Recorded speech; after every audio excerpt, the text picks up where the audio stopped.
अंबेडकर के बाद उनके कद को कोई नेता दलित आंदोलन को नहीं मिल सका है।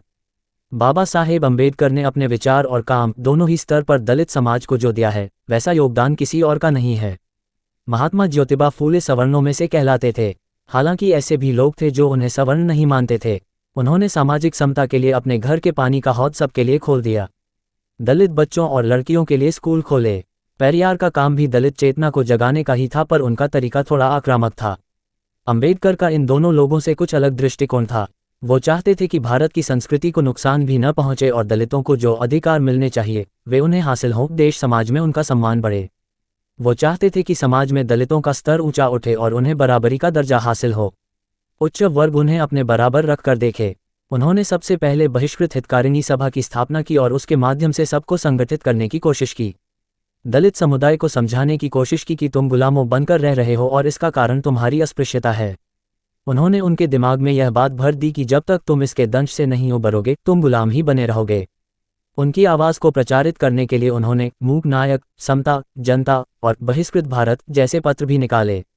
उन्होंने ये कोशिश भी की कि दलित समुदाय को पता चले कि हमारे हक क्या हैं, और इसके लिए उन्होंने नासिक में मंदिर में प्रवेश का सत्याग्रह किया। उन्होंने देखा कि महाड़ में एक ऐसा तालाब जहां जानवर पानी पी सकते हैं, वहां आदमी को, जो कि दलित हैं, पानी पीने का अधिकार नहीं था। वहां उन्होंने इसके लिए आंदोलन किया। इस तरह बाबा अंबेडकर ने उन्हें ध्यान दिलाया कि इस देश के वे भी नागरिक हैं और उन्हें भी एक आम नागरिक जैसे अधिकार हासिल हैं। अधूरी सफलता अंबेडकर के काम का यही दुर्भाग्य रहा कि दलितों की हीन भावना को तो निकालने में वो काफ़ी हद तक कामयाब रहे, पर सवर्णों के मन से उच्च होने की या श्रेष्ठ होने की मानसिकता को वो खत्म नहीं कर सके। अंबेडकर जी को अपने मकसद में आधी सफलता तो मिल गई, पर सवर्णों ने उनके समता के सिद्धांत को स्वीकार नहीं किया, और अंबेडकर को पूरी तरह से सफल उसी दिन कहा जाएगा जिस दिन सवर्ण दलितों को और अंबेडकर के इस सिद्धांत को स्वीकार कर लेंगे। मैं साफ तौर पर कह सकता हूं कि अंबेडकर जी को अपने मकसद में आधी सफलता तो मिल गई, पर सवर्णों ने उनके समता के सिद्धांत को स्वीकार नहीं किया। अंबेडकर को पूरी तरह से सफल उसी दिन कहा जाएगा जिस दिन सवर्ण दलितों को और अंबेडकर के इस सिद्धांत को स्वीकार कर लेंगे। दलित और शोषित समुदायों के लिए उन्होंने संविधान में कई बातों को शामिल किया, पर उनकी भी चिंता यही थी कि अगर ये बातें सही तरीके के साथ लागू नहीं होती हैं तो इनका लाभ अंतिम व्यक्ति तक नहीं पहुंच पाएगा। अगर इस दिशा में हमें पूरी सफलता नहीं मिली है तो इसकी वजह कानून नहीं, उसे लागू करवाने वाले लोग हैं।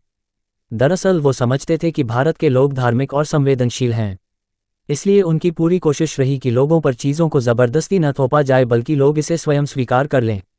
जहां तक उनके आंदोलन की परिणति का सवाल है, बाबा साहेब दलितों में चेतना जगाने में तो सफल रहे। इसी का ताज़ा उदाहरण है कि खैरलांजी में पिछले दिनों हुई दलितों की हत्या के बाद नेतृत्व की अनुपस्थिति में भी महाराष्ट्र ही नहीं बल्कि देश भर में दलितों ने आंदोलन किया। वो जिन्ना की तरह देश को बांटना नहीं चाहते थे, पर जिन्ना ने जिस तरह देश में अल्पसंख्यकों को एक सम्मान और जगह दिलवाई, उस तरह से अंबेडकर दलितों के लिए सफल नहीं हो सके। वो जिन्ना की तरह देश को बांटना नहीं चाहते थे, पर जिन्ना ने जिस तरह देश में अल्पसंख्यकों को एक सम्मान और जगह दिलवाई, उस तरह से अंबेडकर दलितों के लिए सफल नहीं हो सके। इसकी एक वजह यह भी रही कि वो केवल दलितों के हिसाब से ही नहीं सोचते थे, बल्कि समाज के सभी शोषित वर्गों के लिए वो काम करना चाहते थे। उन्होंने सवर्णों में महिलाओं की स्थिति को लेकर भी चिंता जताई और इसके लिए विधि मंत्रालय तक को ठोकर मार दी थी। दुर्भाग्य ही था कि अंबेडकर की इस मंशा और उनके सिद्धांतों को देश का रूढ़िवादी सनातनी समाज नहीं समझ पाया। बाबा साहेब चाहते थे कि वो इसी धर्म में रहें, पर उन्हें कामयाबी नहीं मिली और इसीलिए उन्हें मजबूरन बौद्ध धर्म की ओर जाना पड़ा। टूट गया क्रम। बाबा साहेब के जाने के बाद उनके ही लोग या तो राजनीतिक चालों का शिकार हो गए या फिर प्रलोभनों में पड़ गए। एक विडंबना ये भी रही कि बाबा साहेब के बाद कोई भी नेता उनके कद का दलित आंदोलन को नहीं मिला। उदाहरण के तौर पर देखें तो गुरु नानक देव के बाद सिखों को 10 गुरु मिले, पर अंबेडकर के बाद जिस तरह से एक नेता पनपना चाहिए था वो नहीं हुआ। अंदरूनी कलह, जलन और राजनीतिक घातों के चलते वे बिखरते चले गए। लोहिया के साथ उन्होंने भविष्य की राजनीति को दिशा देने के लिए रिपब्लिकन पार्टी जैसा विकल्प तो रखा, पर वो भी बाद में कामयाब नहीं रहा। काशीराम कुछ हद तक कामयाब रहे और एक बड़े राजनीतिक मंच के तौर पर वो बहुजन समाज पार्टी को लेकर आए, पर आरपीआई सहित लगभग सभी पार्टियां थोड़ी बहुत सफलताओं के बाद ही अपने रास्ते से फिसल गईं और अपने मूल मकसद में कामयाब नहीं हो सकीं। सूचना सिर्फ मान्यताओं और जानकारियों पर आधारित है। यहाँ ये बताना जरूरी है कि यह मेरा वीडियो किसी भी तरह की मान्यता, जानकारी की पुष्टि नहीं करता है। किसी भी जानकारी या मान्यता को अमल में लाने से पहले संबंधित विशेषज्ञ से सलाह लें। धन्यवाद।